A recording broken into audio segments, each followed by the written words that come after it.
solve this interesting question of kinematics. In this, we have to calculate the average speed. Let's read it.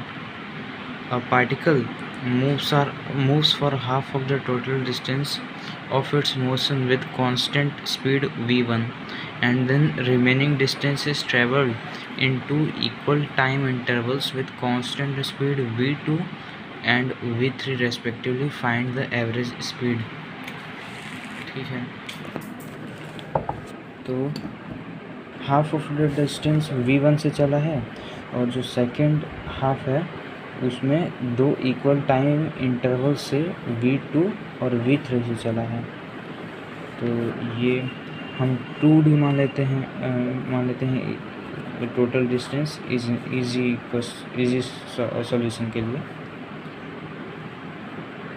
तो d ये half है, इसमें चला है v1 से और टाइम इंटरवल मान लेते हैं t0, इसमें एक में v2 से चला है, एक में v3 से।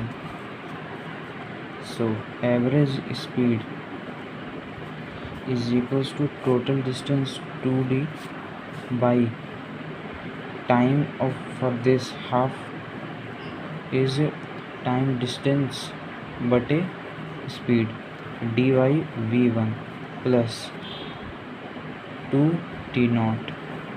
Let's calculate this 2t0 in terms of d.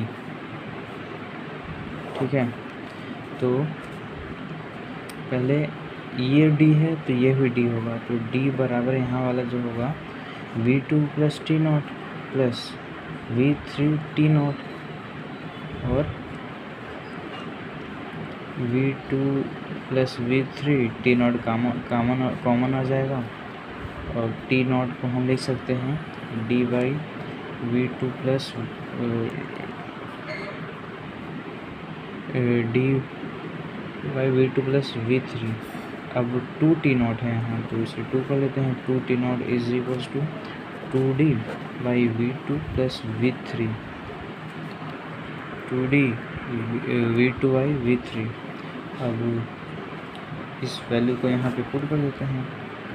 2d d by v1 plus 2d v2 plus v3। अब इसे सॉल्व करेंगे तो ये डिनोमिनेटर वाला पार्ट ऊपर चला जाएगा।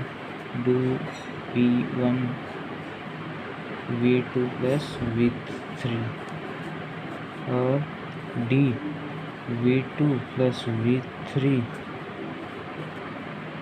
Plus 2d v1। अब d से d कैंसिल हो जाएगा और फाइनली हमारा आंसर आएगा 2v1 v2 plus v3 by v2 plus v3 plus 2v1 and this is our solution. Thank you.